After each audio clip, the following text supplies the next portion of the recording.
Dritan e ke hedhur poshtë.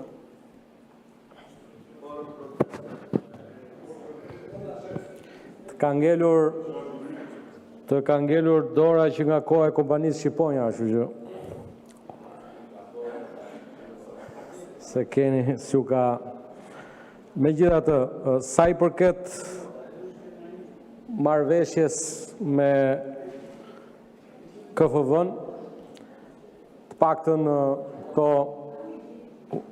20 vite kam pasur rastin që gjithmonë ta falenderoj Republikën Federale Gjermane, e cila përmes këtij mekanizmi, jo vetëm financiar, po unë do ta quaja transformues, i ka mundësuar Shqipërisë projekte shumë të rëndësishme në sektor jetik, qoftë kjo që lidhet me ujësillsat, kanalizimet, me linjat e transmetimit të energjisë, dhe gjithë e majmë mend një pengmarrje të një projekti nga qeveria e fundit e juaja, e cila besoj i kujtoni arsyet përse pengonit projektin e KFV-s për pavarësinë energjetike të Kosovës.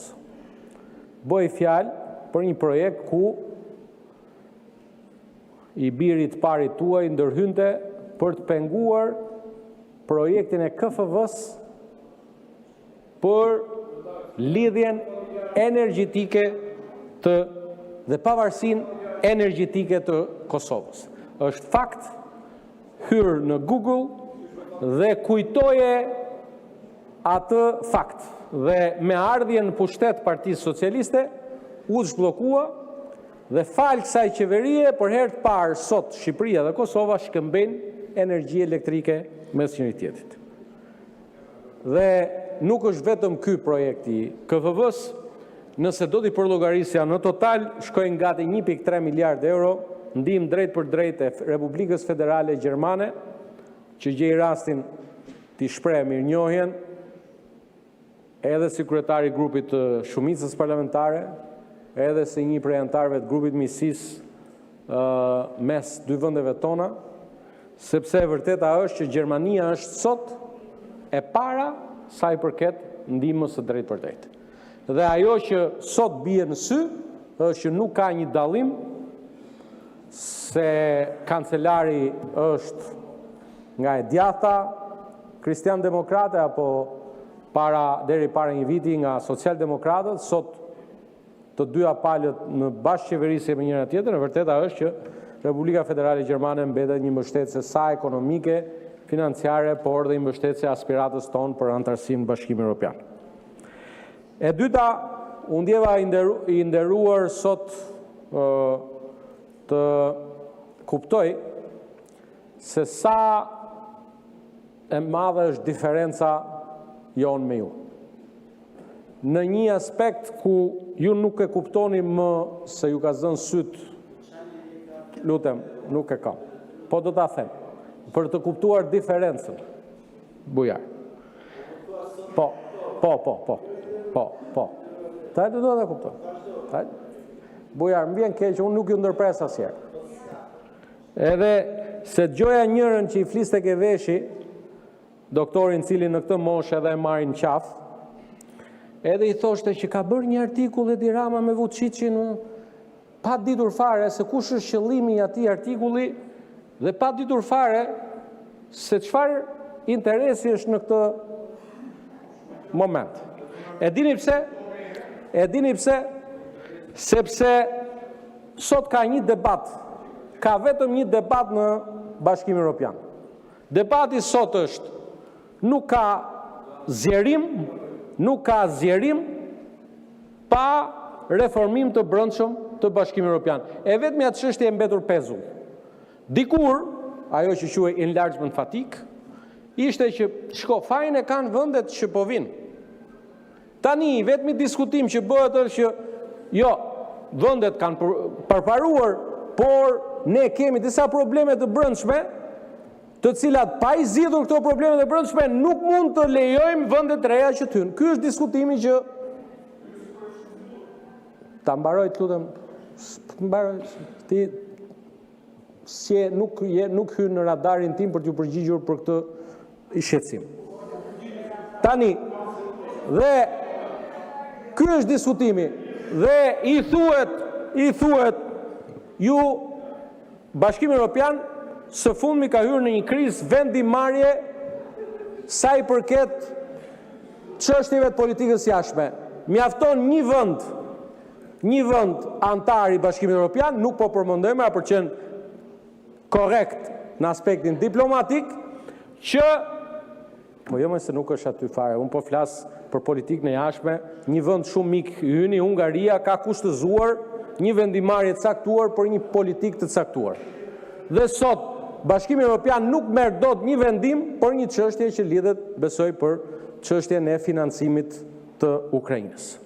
Dhe europianët me drejt tonë, shiko, ne nuk mund të vazhdojmë më të jemi një institucion, ose një organizëm, ose një bashkësi shtetesh, ku për të marrë vendime na duhet vota unanime 27 vendeve.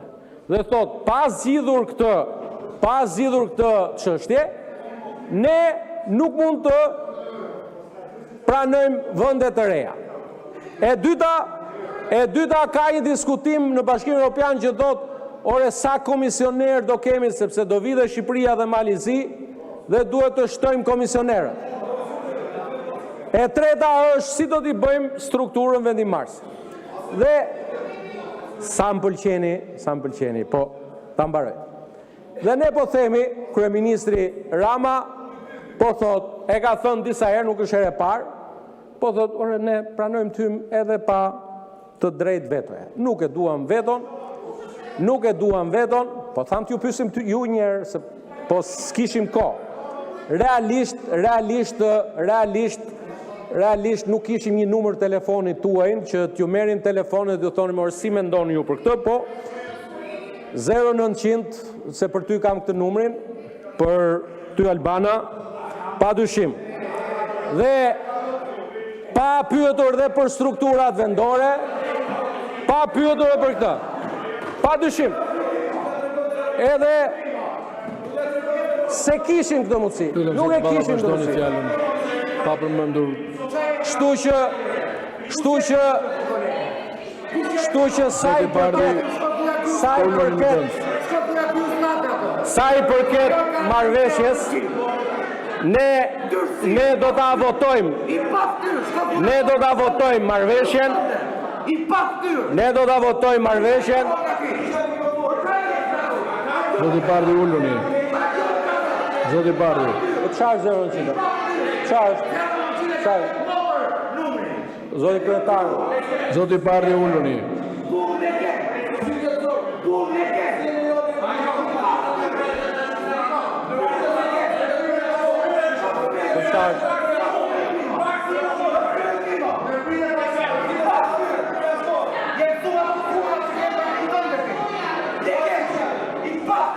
Zoti kryetar, 5 minuta pushim sa Uluni, lejoni të përfundoj fjalën dhe pastaj merrni fjalën për replikë.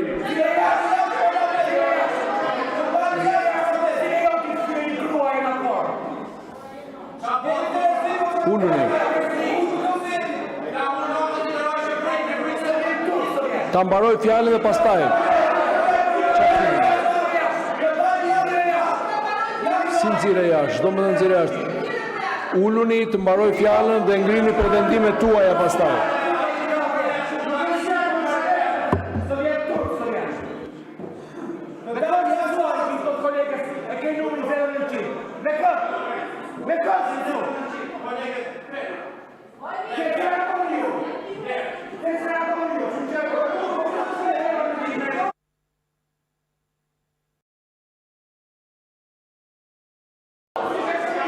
Pesë minuta pushim sa të vendoset qetësia. 5 minuta pushim.